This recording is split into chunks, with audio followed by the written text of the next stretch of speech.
सत्ता पक्ष के लोग सब मेरे बोलने से पहले ही भाग गए।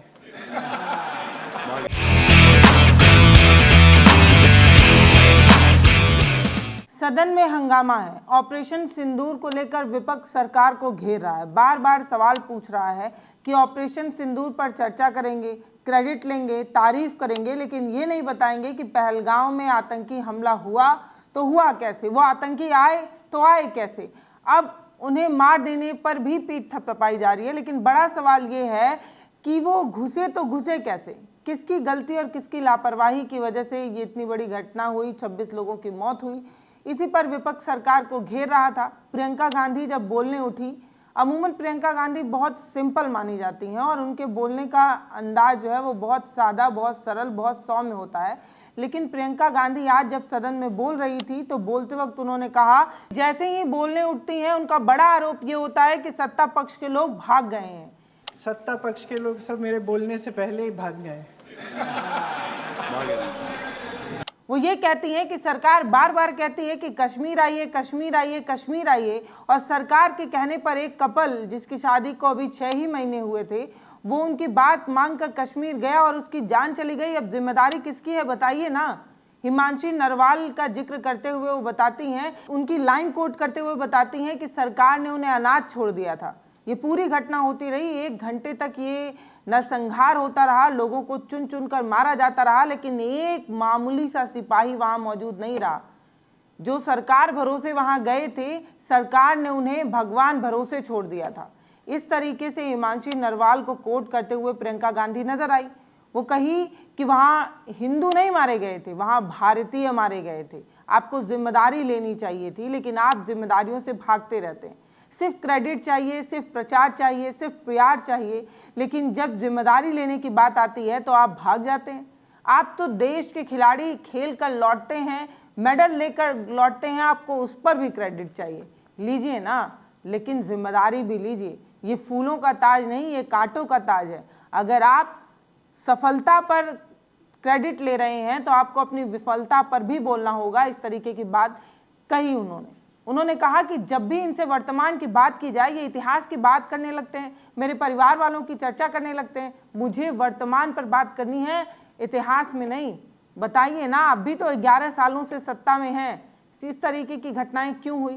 प्रियंका गांधी आज बहुत तल्ख तेवर में नजर आ रही थी। प्रियंका गांधी के अंदाज लोगों को खूब पसंद आ रहे थे। प्रियंका गांधी का बोलने का लहजा लोगों के दिल में जगह बना रहा था, क्योंकि प्रियंका गांधी ने कहा कि सोनिया गांधी जो उनकी माँ हैं, उनके आंख में आंसू, जिस आंसू का बार बार सत्ता पक्ष के लोग, बीजेपी के लोग मजाक उड़ाते हैं, उस पर प्रियंका गांधी ने कहा, मेरी माँ के आंख में आंसू तब आया था जब आतंकी हमले में मेरे पिता यानी कि सोनिया गांधी के पति की मौत हो गई थी। मैं इस बात को बहुत अच्छे से समझ सकती हूँ जो पहलगाम में हुआ। पहलगाम में जो 26 लोग मारे गए हैं ना, उनके दुख को समझने के लिए मुझे, मतलब प्रियंका गांधी ने कहा, उनके दुख को मैं समझती हूँ क्योंकि मेरे परिवार के साथ ऐसा हुआ है। सोनिया गांधी के आंसू का मजाक बनाने वाली सरकार जब प्रियंका गांधी के ये शब्द सुनी होगी तो उन्हें कैसा लगा होगा।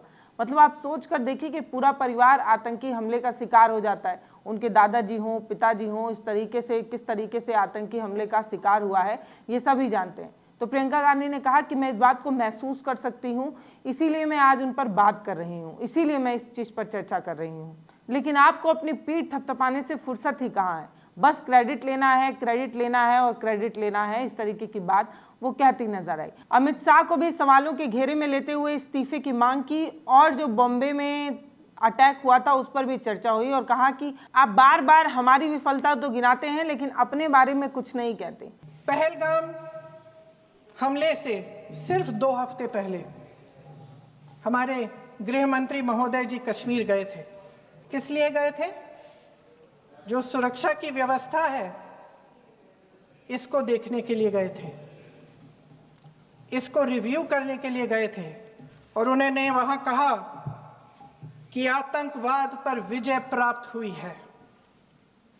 ये 2 हफ्ते पहले है।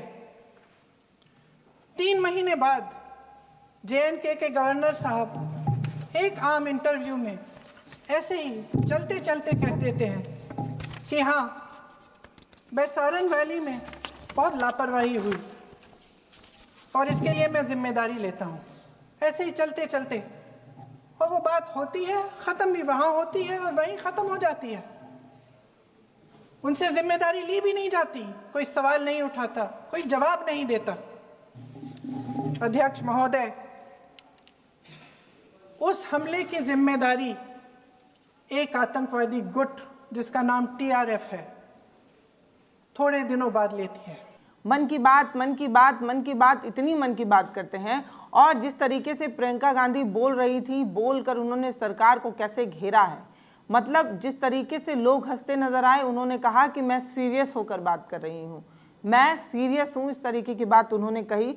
और कहा कि नागरिकों की सुरक्षा की जिम्मेदारी किसकी है, अमित शाह की है, मोदी की है, किसकी है? और वो जो आतंकी भारत में घुस आए थे, वो कैसे घुस आए थे? हमारी एजेंसियों की फेल्योर की वजह से ही घुस आए थे। यूपीए सरकार के समय के आतंकवादी हमले गिने तो लगभग 25 गिनवाए थे अभी अपने भाषण में।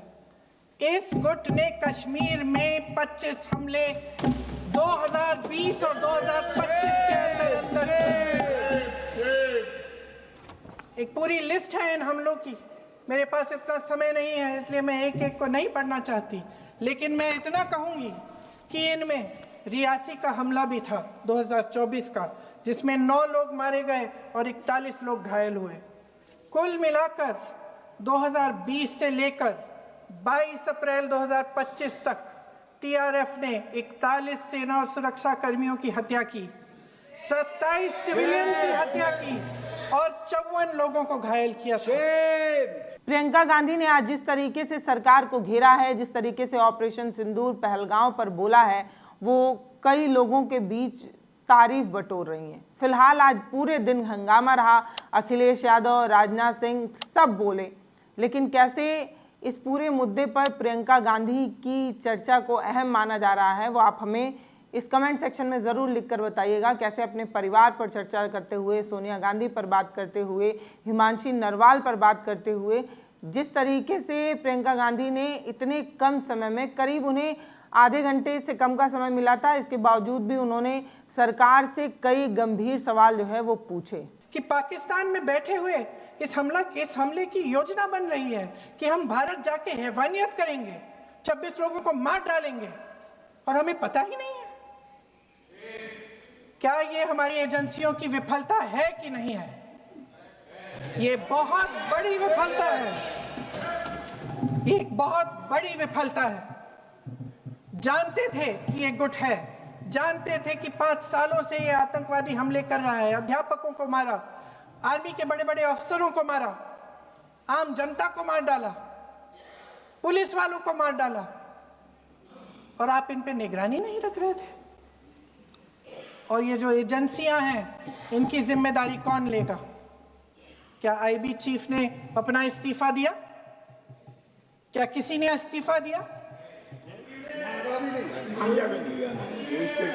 गृह मंत्री जी के कार्य क्षेत्र में आता है इंटेलिजेंस ब्यूरो। क्या गृह मंत्री जी ने इस्तीफा दिया? इस्तीफा छोड़िए, जिम्मेदारी ली।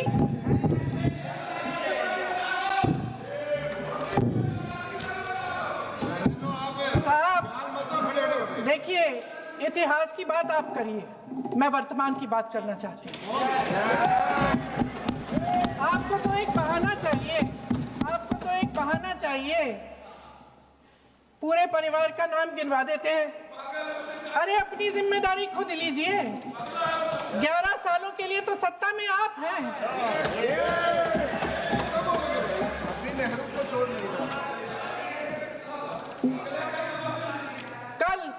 कल माननीय गौरव गोगोई जी ने अपने भाषण में पूछा गृह मंत्री जी से, क्या आपकी जिम्मेदारी नहीं थी? मैं देख रही थी। राजनाथ जी, रक्षा मंत्री जी यूं अपना सर हिला रहे थे, कुछ बोले नहीं। अंदर से महसूस हुआ होगा कि यहाँ कुछ जिम्मेदारी थी, लेकिन माननीय गृह मंत्री महोदय जी हंस रहे थे, वे हंस रहे थे। राजनाथ जी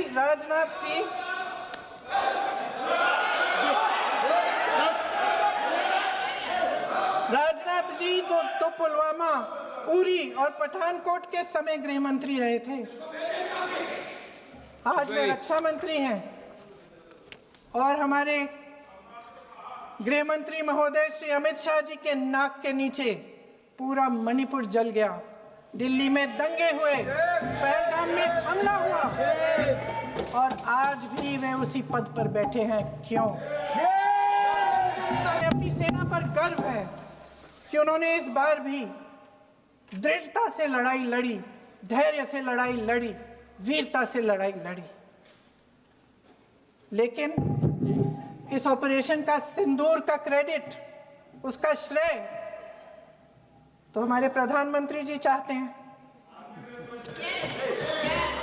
सही भी है, ठीक है, सही है, श्रेय ले, श्रेय ले।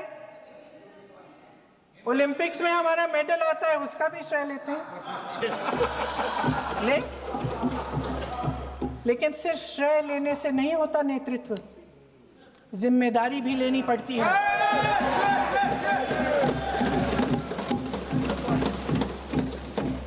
देश के इतिहास में ये पहली बार हुआ, देश के इतिहास में ये पहली बार हुआ कि जंग होते होते ही रुक गई, रुक गई है जी। और इस रुकावट का ऐलान हमारी सरकार, हमारी सेना नहीं करती, अमेरिका के प्रेसिडेंट करते हैं, अमेरिका के राष्ट्रपति करते हैं। ये हमारे प्रधानमंत्री महोदय की गैर जिम्मेदारी का सबसे बड़ा प्रतीक है। ऐसे महोदय मेरी माँ की आंसू की बात किए, मैं इसका जवाब देना चाहती हूँ। मेरी माँ के आंसू तब गिरे जब उनके पति को आतंकवादियों ने शहीद किया, जब वे मात्र 44 साल की थी। और आज अगर मैं इस सदन में खड़ी हूं और उन 26 लोगों की बात कर रही हूं, मैं इसलिए कर रही हूं क्योंकि मैं उनका दर्द जानती हूं, महसूस करती हूं। अगर ऑपरेशन सिंदूर का मकसद आतंकवाद को खत्म करने का था, तो पाकिस्तान को संयुक्त राष्ट्र के आतंकवाद विरोधी समिति का अध्यक्ष चुने जाने से इस मकसद को धक्का लगा है। इसकी जिम्मेदारी कौन लेगा?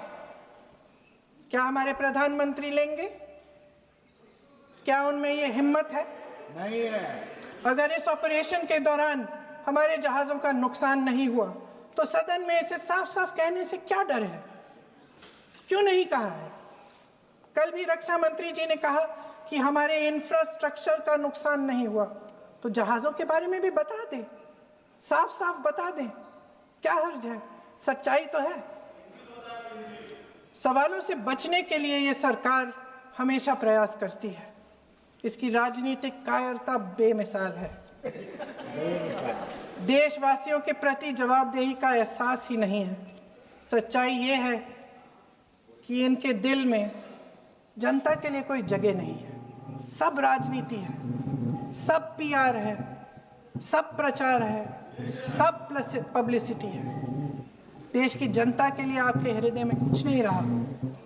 बहुत समय हो गया है आप इस प्रचार में ही लिप्त हैं, जनता को देख नहीं पा रहे हैं। फिलहाल सदन में अभी भी हंगामा है। मोदी विपक्ष के सवालों के जवाब देने के लिए उठे हैं। देखना यही होगा कि लीपापोती करेंगे या सारे सवाल का जवाब देंगे। वो आतंकी हमले कैसे हो गए, किसकी लापरवाही की वजह से हो गए, और बड़ा सवाल ये है कि 1 घंटे तक जो पर्यटक हैं वो गोलियों का शिकार होते रहे, तो सुरक्षाकर्मी क्यों वहाँ मौजूद नहीं रहे।